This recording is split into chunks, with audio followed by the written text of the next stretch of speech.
Hey everybody, this is Pt.1 back again for another video. Sorry it took me a little while to get this one done. There was quite a bit to do. But today we're going to be doing quite an in-depth, I guess you would call it a rebuild. We're going to be working on this guy right here. We're going to be taking the Northgate Elegance ZXP-486 and we're going to be doing quite a substantial upgrade to it.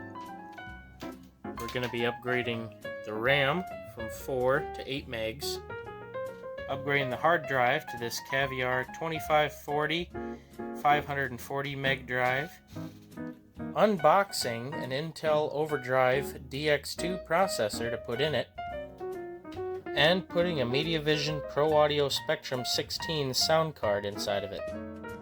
So sit back and hang tight, and we're going to get started on the 486, well, the Northgate ZXP-486 rebuild, this time on Pt.95.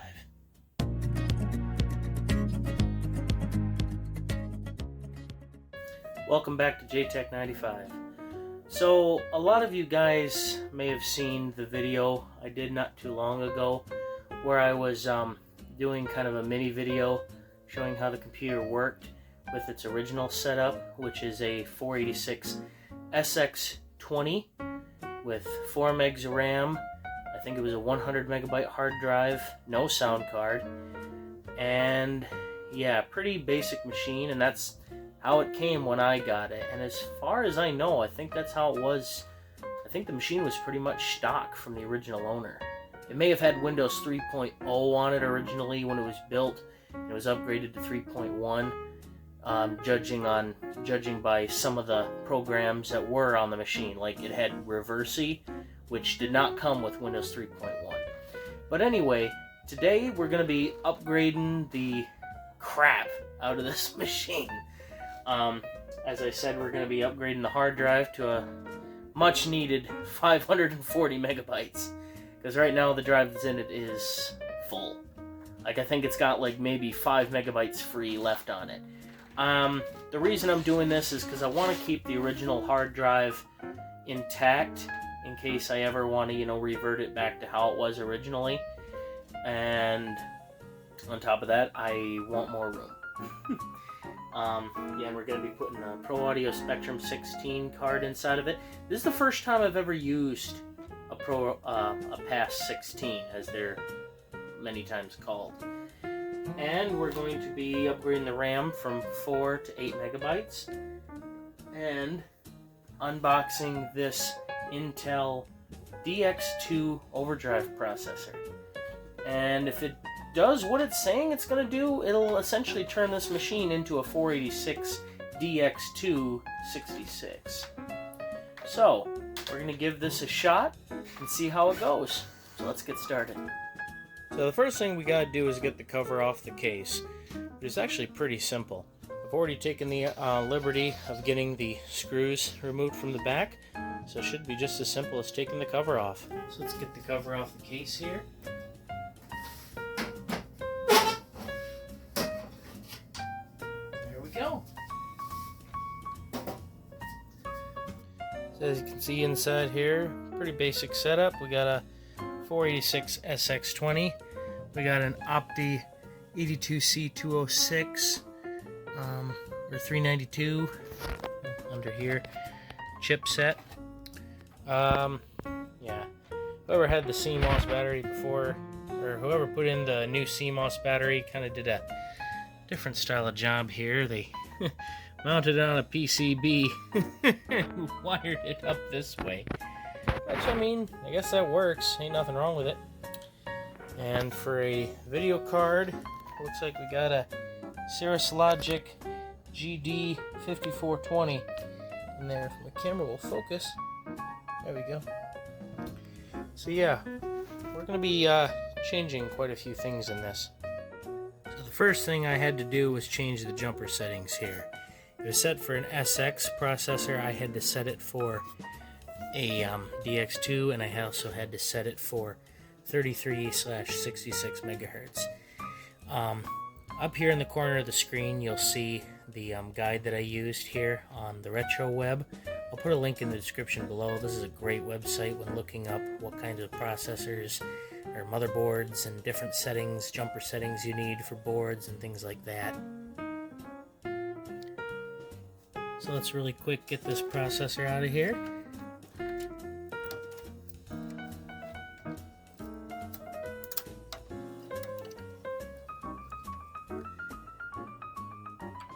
And we'll get the new processor in there in just a minute.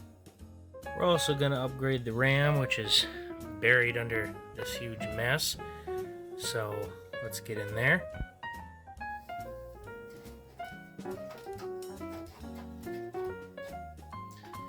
I temporarily unplug this floppy drive cable. There we go. We got plenty of room. Let's get the new RAM in there.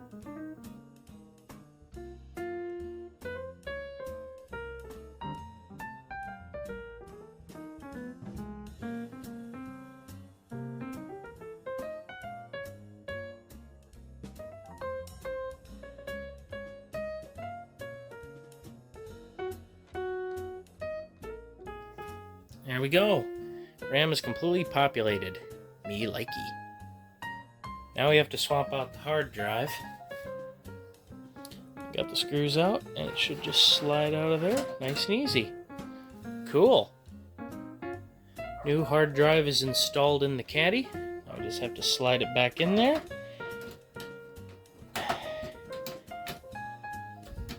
If it'll go in. There we go. Took a little bit of coaxing. I just got to put the screws back in and plug her in. There we go. Drives are plugged in, screwed in, hooked up again. I only put 2 screws in the caddy for now instead of all 4 because last time I used this drive it was working, but you know how things go. So in case something goes wrong, I'm just going to put 2 in to just make it a little quicker to get it out in case I have to swap it for another one. Now that we got the RAM and the drives out of the way, I think it's time to get this bad boy unboxed and check out what's inside. So as I stated, I had never actually used one of these before, so this is going to be the first time. So let's see. So inside of here we got a couple booklets. We got a user's guide for Monologue, memory resident text-to-speech utility for MS-DOS and PC-DOS.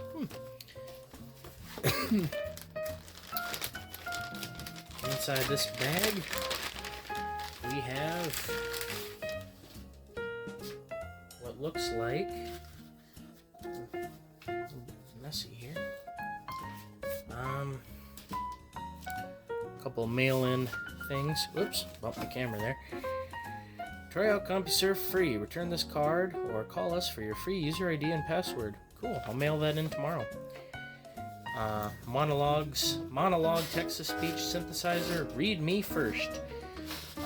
Guide to running Windows in standard mode. Quick start guide for the Pro Audio Spectrum 16. A guide to recording 16-bit digital audio. Read first, the Pro Audio Spectrum 16 errata sheet and troubleshooting guide. This will be nice to have in case something goes wrong. And another, a product registration card for the Pro Audio Spectrum. Yeah, remember to send that in too. And a PC, MIDI, and Sound Products mini catalog from Voyetra. And that's an IBM 5150 there on the front. Or it might be an XT, who knows. I always like getting these kind of things in packages and things. Just neat to see what kind of stuff they had at the time. That is cool. And we've got the user's guide. How big is this? Let's see.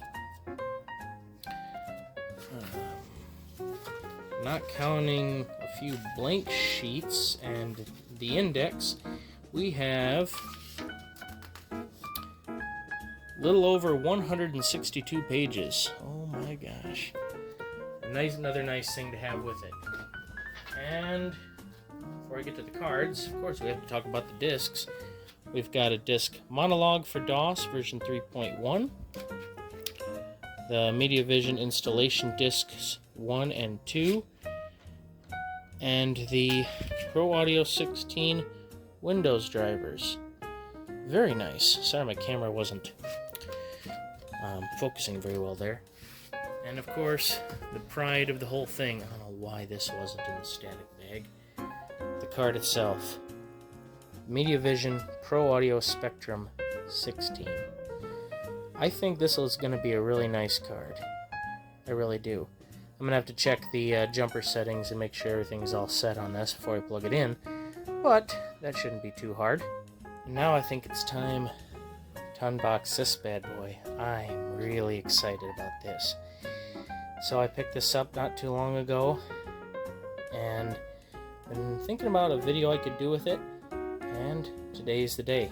So let's get her unwrapped.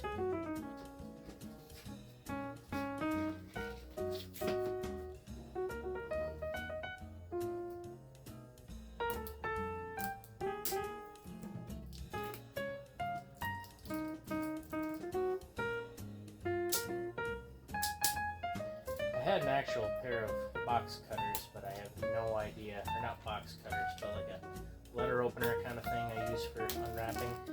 But I have no idea what happened to it. But this will do for now.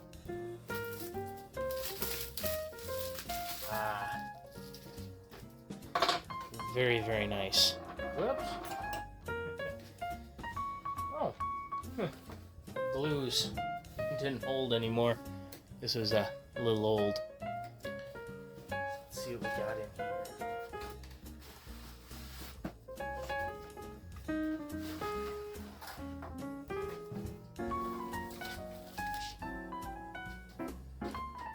So, inside the box we have the Intel OverDrive processor installation manual and oh, nice!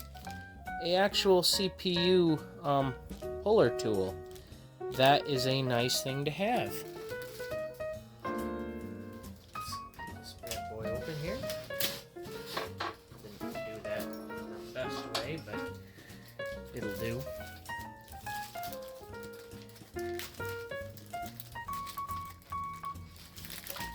This is so exciting. It feels like I'm opening a time capsule. Oh, there's a disc. It's an installation manual. Oh, and a couple of things. Quick installation card and stay in the loop. Don't miss out on any of the latest information from Intel. I'm gonna have to add this to the stack of stuff I'm gonna have to mail in. And the floppy disk in here is the Intel OverDrive processor demonstration and diagnostics disk. And a CPU puller. Not really needed with this machine because it had a zero insertion force socket, which is phenomenal, but good to have for other machines I have, so awesome. So yeah, let's see the processor. Oh, it just sat inside the cardboard insert like that. Very yellow. Ah, very, very nice. And there she is. Intel OverDrive DX2-66.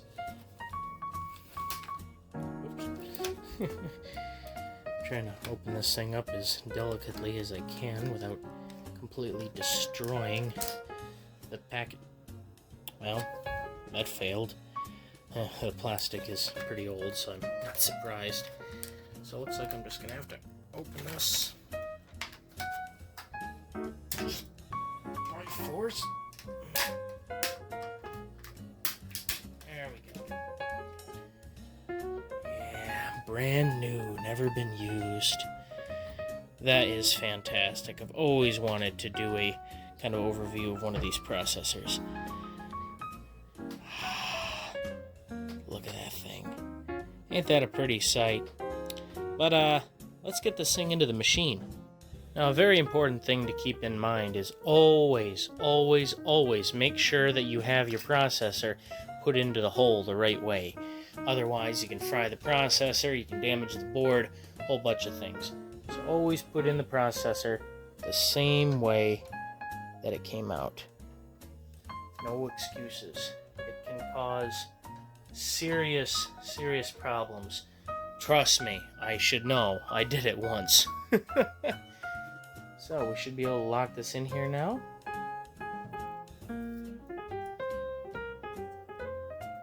Cool. All set. Let's get that sound card in there real quick.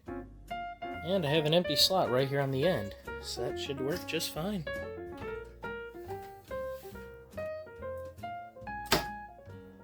Cool. Let's get a screw in there.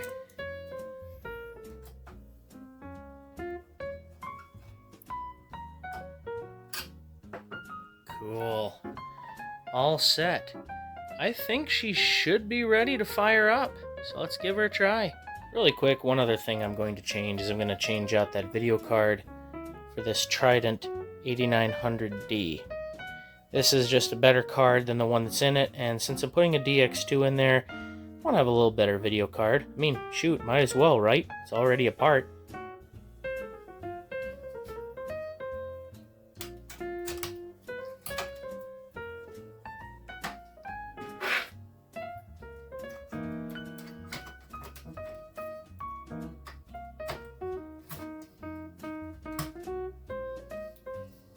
Cool beans. Now we're ready to boot her up. So let's get this thing booted up and see what happens. Hopefully it doesn't blow up.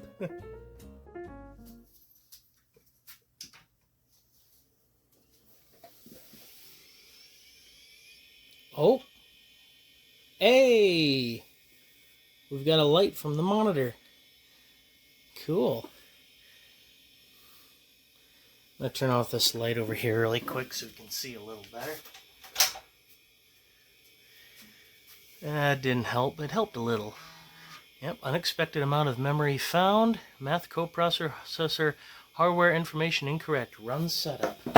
Alrighty, let's run setup. Alrighty, so let's see here.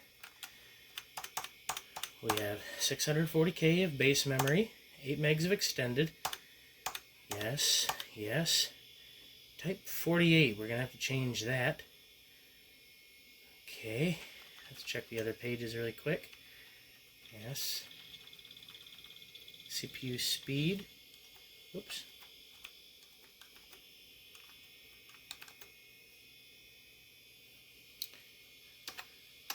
Let's change that to 33, because technically it's an internal speed of 33 megahertz.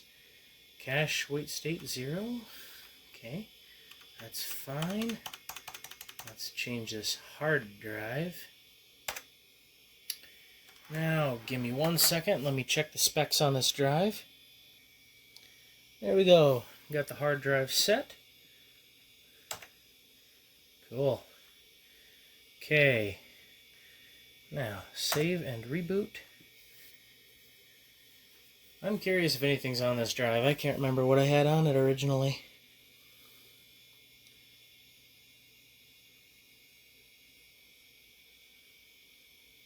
There we go. Did the testings.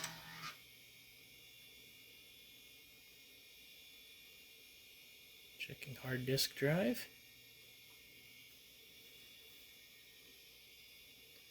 And she looks like no, she's just stopped. Okay, something might be a little funny here. 1048, 16, 63. Yep, everything should be alright. I wonder if the drive's just not working. I'm gonna try another one. There we go, I tried another hard drive. This time I'm using a Maxter 7213AT. And let's see if it works. Let's reboot. Turned out the light to my right wasn't what was causing the glare, it was the one behind me, so I just shut that one off.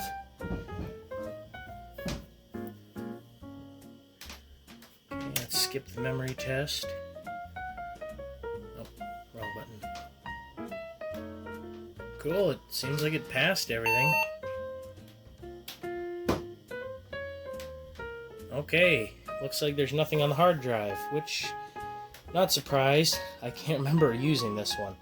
So let's get a boot disk in there and get her started. Cool, we got her to boot. Really quick, before we go any further with installing MS-DOS, let's use the OverDrive Processor Diagnostics disk and make sure that this CPU is operating correctly. So I got into the OverDrive floppy, and according to the manual, you just type OverDrive and enter. This demo must be installed. Press escape to install the demo to your hard disk, otherwise press any key to exit. Okay, well, let's see what we can do. So it looks like it already had something installed on the hard drive, so I was able to install it to the hard drive. I'm still going to do a fresh install of DOS, but for right now, let's test this really quick. Continue.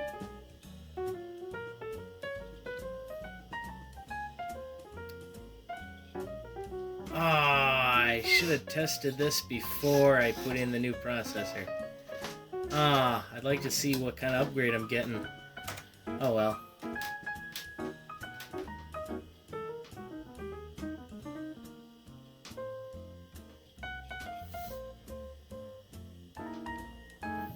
Okay, so iComp index is 297 and CPU megahertz is 66.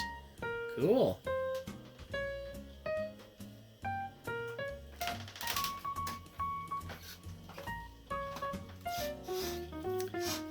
Well, it's looking like it worked okay. Seems like it's detecting it. Let's see. Let's do a processor instruction test.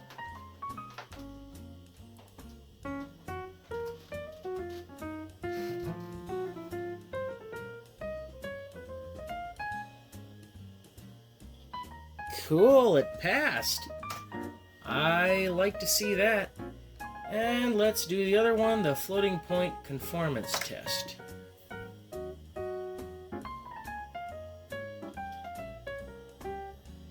Addition, subtraction, multiplication. I'm gonna skip to the end really quick because this looks like it might take a minute. And according to this, it passed them all with flying colors. Cool. And we can exit now. Now, test your OverDrive processor with your favorite software applications and watch your performance and productivity improve. Cool, I'll do that. Well guys, I hate to be the bearer of bad tidings, but we're going to have to continue this video in part 2. Reason being, I've got a list about this long of things I've got to do. I've got to get done, aside from, doing videos for this channel. So, in the next episode, the next episode, the second part of this, I guess you call it 2-part series, we're going to be installing the operating system, MS-DOS 6.22, and Windows 3.1. And getting the drivers installed for the sound card and whatever else, video card, whatever. And have some fun with the machine and see what she's capable of, run some benchmarks, and yeah. I think it's going to be a good time. I want to thank you guys so much for the support, all the likes and comments, and all you guys who have subscribed. I want to thank you guys so much. If you haven't subscribed yet, go ahead and hit that subscribe button down there if you'd like, and hit that like button if you liked what you saw.